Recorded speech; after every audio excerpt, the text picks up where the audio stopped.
TJSB सहकारी bank लिमिटेडने आर्थिक वर्ष 2025-26 चे लेखापरीक्षित निकाल जाहीर केलेले आहेत।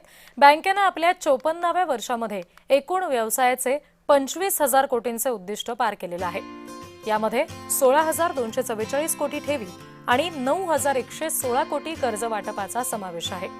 या वर्षामध्ये राजस्थान आणि छत्तीसगडमध्ये विस्तार करत बँकेच्या एकूण शाखांची संख्या आता 165 इतकी झाली आहे। तसंच गोवा आणि सावंतवाडी इथे बँकांचं विलीनीकरण सुद्धा यशस्वी ठरलेलं आहे। बँकेचा एकूण नफा 287 कोटी तर निव्वळ नफा 155 कोटी इतका नोंदवण्यात आलाय। एकूण अनुत्पादित कर्ज 3.11% असून निव्वळ अनुत्पादित कर्ज 0% आहे। 25,000 कोटींचा एकूण व्यवसाय टप्पा ओलांडणं हे टीजेएसबी बँकेसाठी अभिमानास्पद आहे। बँकेची ही प्रगती ग्राहकांच्या विश्वासासह योजनाबद्ध विस्ताराच्या धोरणाचं द्योतक आहे। बँक शाश्वत वाढ आणि पारदर्शी कार्यक्षम प्रशासकीय कामकाजासाठी कटिबद्ध आहे, असं टीजेएसबी बँकेचे अध्यक्ष शरद गांगल यांनी सांगितलं। तर यावर्षी बँकेनं 25,000 कोटींच्या एकूण व्यवसायाचा आकडा पार करून एक महत्त्वपूर्ण व्यावसायिक टप्पा गाठलेला आहे।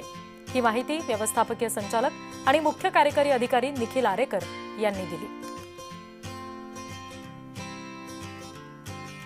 जेव्हा तुम्ही नवीन ब्रँचेस उघडता तेव्हा त्या पहिल्या 2-3 वर्षात फायद्यामध्ये येत नाही, पण तुम्ही जेव्हा आर्थिक व्यवसायात असता तेव्हा आर्थिक संस्था ही साधारण 200 वर्ष चालते असं जागतिक सगळा रिसर्च आहे। त्यामुळे त्याचे फायदे बँकेला येणाऱ्या 6-7 वर्षामध्ये खूप मिळणार आहेत। आत्ता आपण ती केलेली एक प्रकारची गुंतवणूक आहे, ती इन्व्हेस्टमेंट आहे। पुढच्या वर्षी म्हणाल तर ह्यावर्षी जो आपला 9.78% ग्रोथ आहे, किमान तेवढाच ग्रोथ आपण अपेक्षित ठेवलेला आहे। इतिहासामधला सर्वात जास्त जो बिझनेस फिक्स जो इम्पॉर्टंट टप्पा आहे 25,000 कोटीचा, तो यावर्षी बँकेने पार केला। आणि